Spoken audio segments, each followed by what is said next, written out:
Assalamualaikum warahmatullahi wabarakatuh teman-teman semuanya. Mohon maaf kita lagi di jalan, jadi kita akan melihat video kembali Bang Kokumbar Black. Kali ini kita akan membahas kelanjutan dari kerusuhan yang kemarin yang ada di Kemang, yaitu acara musyawarah mungkin ya. Oke, seperti apa videonya? Kita masih bersama Bang Kokumbar Black. Selamat menyaksikan. Oleh karena itu sekali lagi saya ingin mengingatkan kita semua. Tanggal 20 mari kita turun ke meja dan kantor kepolisian untuk mengingatkan bahwa segera melakukan penyidikan terhadap Presiden Jokowi. Ya ampun, mau ngapain sih? Adili. Yes. Masih mau bahas isu tentang penyerangan yang dialami oleh Reflin Harun dan kawan-kawan? Kalau aku udah bosan. Udah bosan. Jujur aku udah bosan, udah muak. Muak ya Bang ya? Ku buka YouTube yang nongol itu, buka TikTok nongol itu, ku buka Instagram itu juga yang nongol.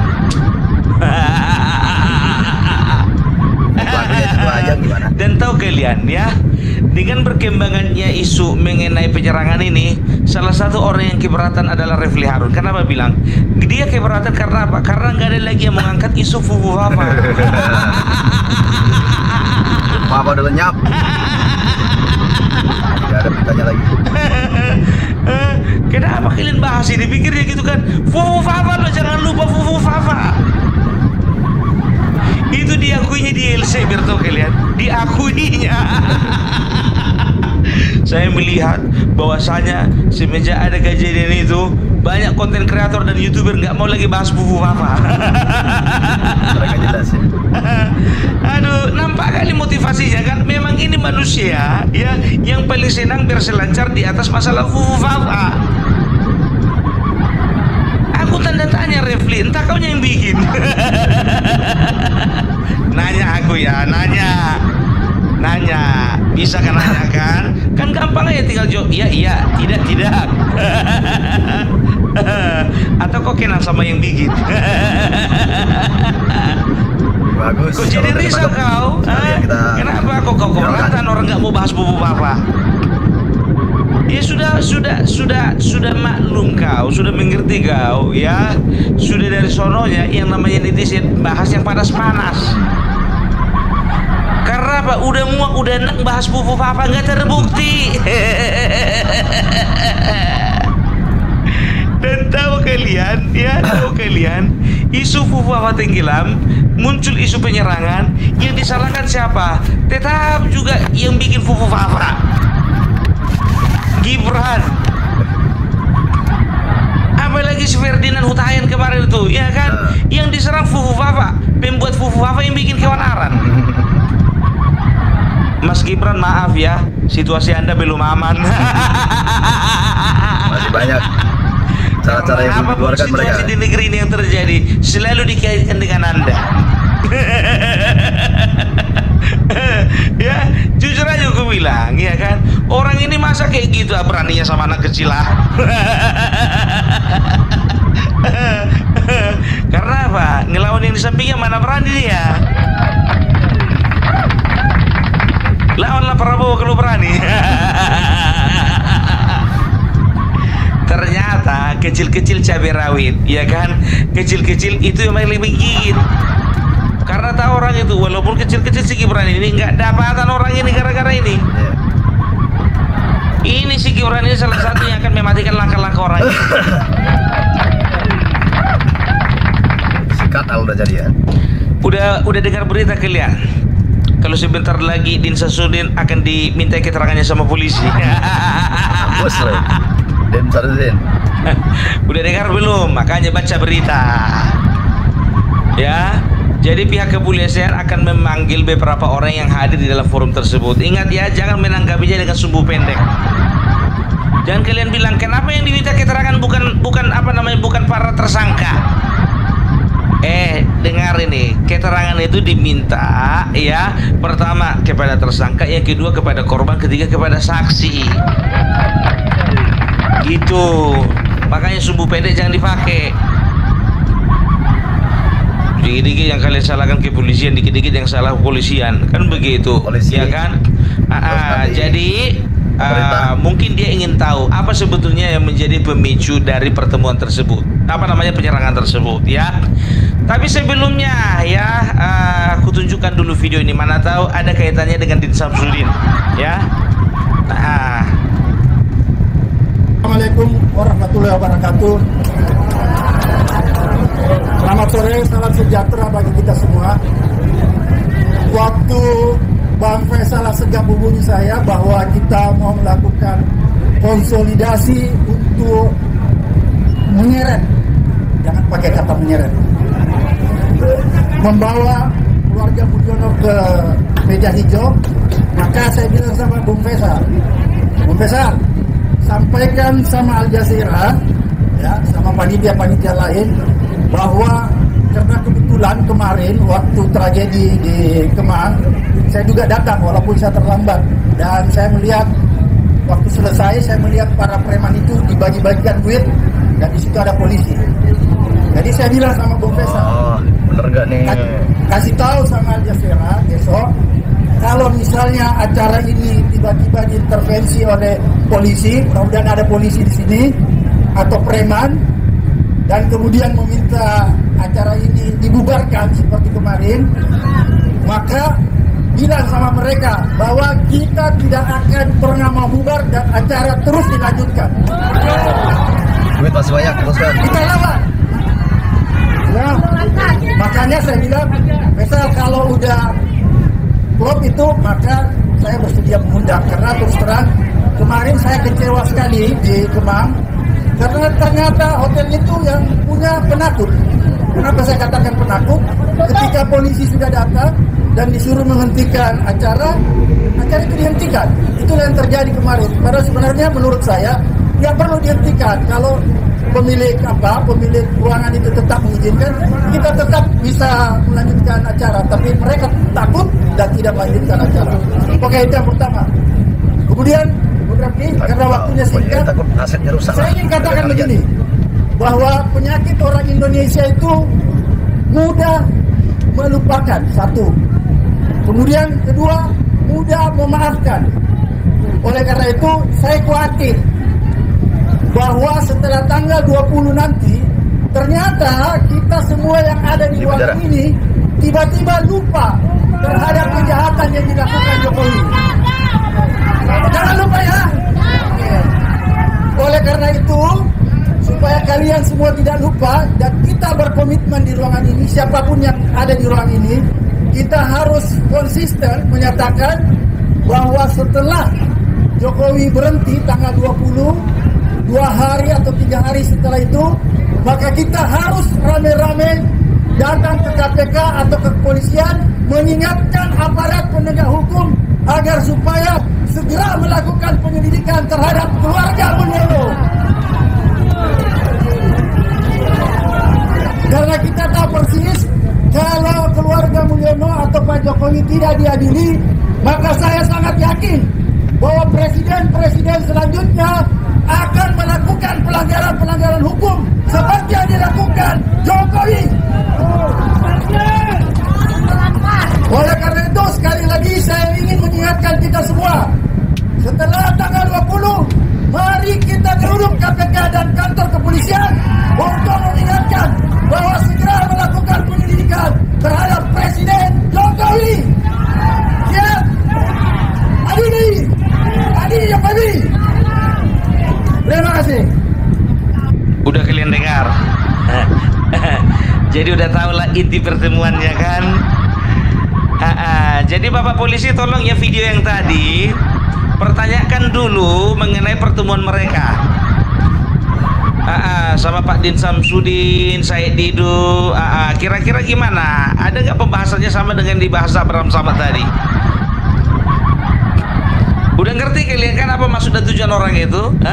Maksud dan tujuan orang itu ya memang betul ya untuk melakukan sesuatu yang ya bisa dikatakan yang mengekspresikan keperingasan mereka ya untuk mereka lampiaskan kepada Joko Widodo ya, kepada Bapak Presiden kita yang terhormat ya. Ini biar tahu kalian, ini kan kumpulan manusia-manusia yang sakit hati sama Jokowi semua, hampir semua ini. Apalagi tadi itu Abraham Samad, biar tahu kalian. Ternyata aku cek and recheck, ternyata dia adalah salah satu orang yang sakit hati sama pemerintah. Karena dia diberhentikan dari KPK. Diberhentikan karena kasus, bukan gara-gara memang pemerintah yang memberhentikan kau tanpa alasan, karena kasus. Sama si Bambang Bambang Wijanarko, Bambang apa?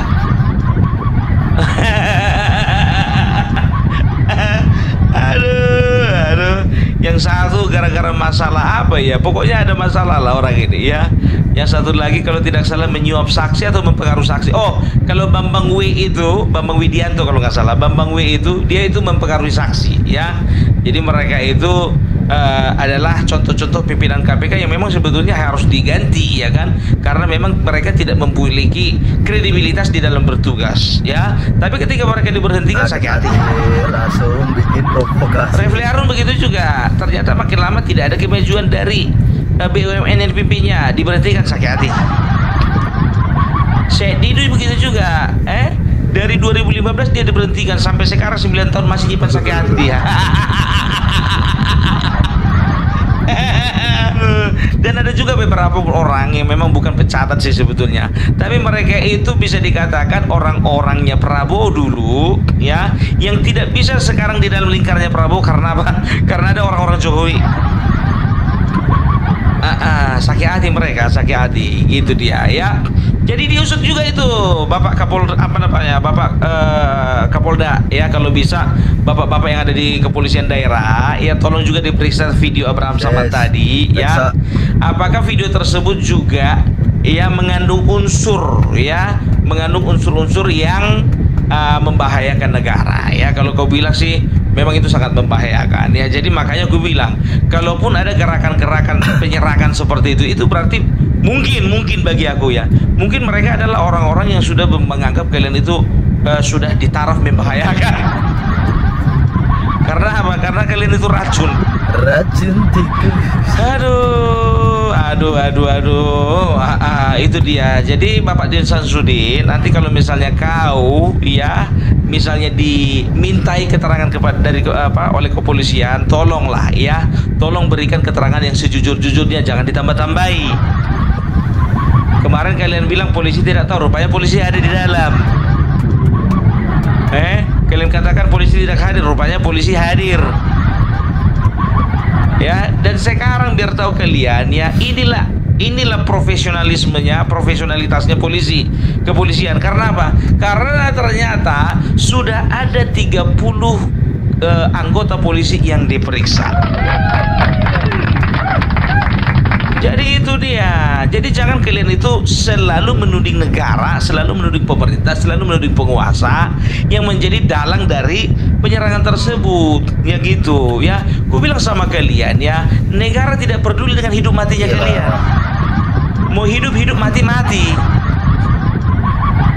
Yakin aku, meninggal salah satu dari kalian, nggak ada orang itu yang mau melayat, nggak ada. Makanya gue bilang ya, kalian aja terlalu berkuar-kuar. Karena gini, orang biasanya yang gonggongannya makin keras, biasanya itu mendapatkan perhatian paling banyak. Makanya sengaja menggonggong orang ini keras-keras. Ya, karena apa? Bagi kami kalian itu betul-betul adalah ya orang-orang yang memberikan nilai-nilai negatif terhadap bangsa ini. Ya, nggak perlu track record kalian itu ku umbar satu persatu ya. Nggak perlu ya. Mulai dari pecatan, mulai dari pemimpin demo yang harusnya dia pemuka agama, ya, dari seorang militer menjadi pelaku makar. Setelah itu juga ada salah satu dari kalian adalah orang yang sempat aktif di dalam organisasi terlarang. Udahlah, isinya itu semua. Kalian aja mengaku bahwasanya ada yang telepon. Gimana Pak Gatot Nurmantio datang? Berarti tambahan satu lagi itu.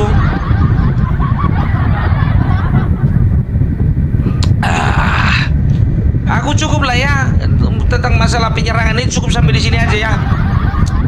Udah bosan kali aku membahas orang-orang ini. Tapi gimana pun juga, ya aku bilang sama kalian ya, jangan pernah kalian percaya dengan kesaksian orang ini. Ya, orang-orang seperti ini rela berbuat dosa, rela berbuat bohong, rela lakukan tipu-tipu hanya untuk mencapai apa yang apa yang menjadi cita-cita mereka. Tidak merusak terus. Itu dia. Siapa ketuanya itu? Tata Cassandra, ya kan? Kalau nggak salah 2019 kemarin itu di pembelanya siapa? Dia Bapak Prabowo, tim pemenangan kalau nggak salah. Kenapa sekarang nggak? Karena tak tahu dia, ya kan? Kalau misalnya aku gabung, ya kan, ini akan berbahaya bagiku. Kalau kemarin kan yang menunggang, yang nompang sama Bapak Prabowo kan orang-orang kalian. Ya, kalian nompang, ya, kalian itu digendong sama Pak Prabowo karena apa? Kalian menggendong kepentingan kalian masing-masing. Kalian menggendong masalah kalian masing-masing. Jadi sekarang kalau kalian gabung di dalamnya, itu artinya kalian takut nanti, ya kan, masalah kalian itu akan terbuka, aib kalian terbuka. Itu dia. Ya, jadi jangan kalian bilang negara tidak hadir. Buktinya itu polisi 30 diperiksa, ya kan? Bukti paling nyata gini, ya. Kalau memang kepolisian bermain, kenapa harus ada yang ditangkap?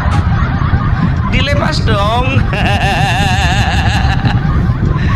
Gampang kan bilang orangnya lari.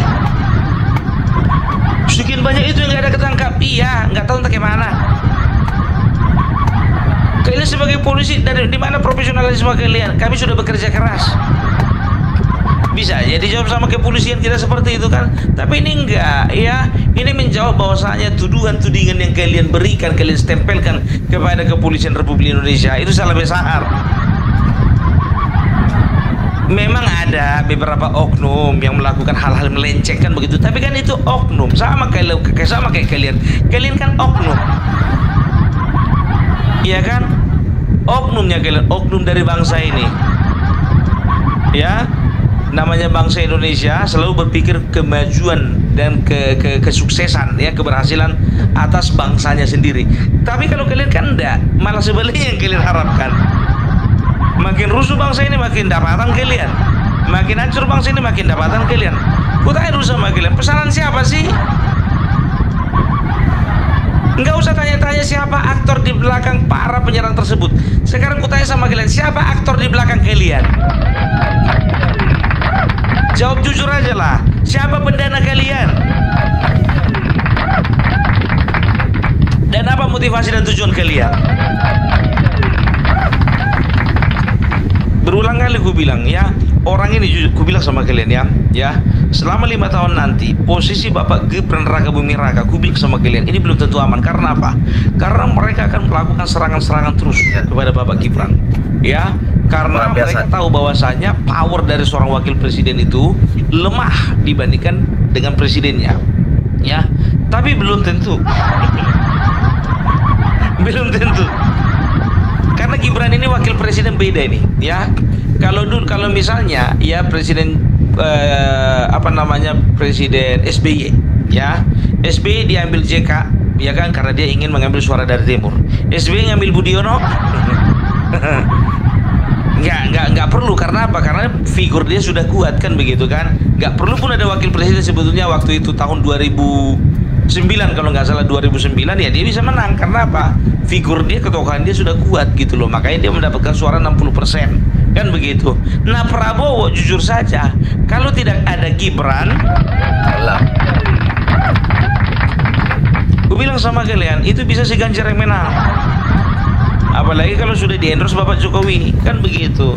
Ini kan faktornya Gibran itu kan ada efek Gibran efek, ya. Kenapa kita tidak bisa pungkiri? Karena apa? Karena Prabowo, ya, ingin memastikan bahwasanya, ingat ya, Prabowo mengambil Gibran ingin memastikan bahwasanya dia, ya, akan memberi garansi kepada rakyat Indonesia bahwasanya dia akan melanjutkan pekerjaan-pekerjaan besar yang dilakukan oleh Joko Widodo. Gitu. Ingat ya, Bapak Prabowo itu orangnya nggak busuk, tidak sebusuk ya. Dia itu mantan Danjen Kopassus, tapi dia tidak sebusuk mantan Danjen Kopassus yang satu lagi. Lain. Udah busuk-busuk. Yang pernah bikin apa itu, melakukan makar itu. Yang ada kasusnya pemilikan senjata api ilegal. Yang kumis-kumis itu. Ya. Dia itu orangnya memegang janji. Karena apa? Sekarang gini, nggak ada yang perlu diragukan lagi. Tidak ada alasan Presiden Prabowo, Presiden terpilih Prabowo, untuk menggantikan Gibran Rakabuming Raka. Ya, tidak ada alasannya. Karena apa? Gimana pun juga dia tahu ya bahwasanya seorang Gibran itu adalah, bisa dikatakan itu adalah jimat dia, sehingga dia bisa menang jadi presiden periode 2024-2029. Itu jimatnya itu. Ya kan? Kalau orang di sana keluar keluar di media sosial mengatakan bahwasanya Gibran akan digantikan Puan Maharani. Oh, itu mimpi. Gibran akan digantikan oleh Anies Baswedan. Oh, itu halusinasi. Berangan-angan, Bang. Berangan-angan. Iya kan? Kalau dibilang katanya Puan menjadi penggantinya si Gibran, masih agak masih agak menjual gitu loh. Masih agak ada kemungkinan gitu ya, tapi nggak bisa ya, karena memang ini misalnya karena Puan itu lebih berbobot, yaitu ketua DPR kan begitu. Nah, Anies, apa yang dia bisa diharapkan dari seorang Anies? Kata-kata bijaknya dong, Bang. Bagus-bagusnya lagi itu pas lumayan. Ya kan, itu dia ya. Jadi tolong usut tuntas ya Bapak Kepolisian ya. Dan ingat ya, kalau misalnya memang tidak terbukti ya ada dalang di balik penyerangan ini, dan penyerangan ini terjadi oleh karena memang dari niat mereka sendiri, ya jangan sampai salahkan polisi. Orang ini kan begitu, ya kan? Ya sah saja dong kalau orang misalnya menjawab, siapa yang membayar kalian? Nggak ada. Siapa yang nyuruh kalian? Nggak ada. Jadi kenapa kalian melakukan penyerangan? Kesal. Sama siapa kau kesal? Orang-orang itu. Kenapa kau kesal sama orang itu? Mereka pengkhianat. Kenapa kau bilang benar? Oh iya juga ya. Jadi jangan ya kan, ingat, satu-satunya pasal yang bisa dikenakan kepada orang-orang itu ya adalah pasal pengerusakan lainnya, enggak. Tidak melakukan penyerangan, ya kan? Tidak melakukan intimidasi, tidak melakukan ancaman. Ya itu dia, itu makanya aku bilang udah tenang-tenang aja lah kalian. Ya iya memang iya, kalau ada pasal penganiayaan, tapi kan nggak semuanya, ya kan? Ya siapa yang memukul itu yang dikenai pasal. Maksudnya 3 orang yang tertangkap itu, yang kuncir itu, ya dia kan nggak melakukan penganiayaan, dia cuma pengerusakan aja. Kalau yang lain mungkin adalah ya penganiayaan gitu, ya kan? Oke lah dulu ya. Jadi tolong ya, video mengenai Abraham Samad itu, aku rasa itu sudah menjadi referensi bagi kita semua. Ya, apa yang akan mereka lakukan dan apa menjadi rencana mereka. Oke, Bang. Oke. Salam NKRI mati. Terima kasih Bang Opung Marbulak yang sudah menghibur kita dan memberikan penjelasan ya. Dan kita harus menyikapi dengan bijak. Apapun yang dibilang Bang Opung Marbulak, mungkin ada salah dan benarnya. Kita hanya bisa menyikapi yang benar. Mudah-mudahan ini bermanfaat. Terima kasih Bang Opung Marbulak, sehat selalu di sana.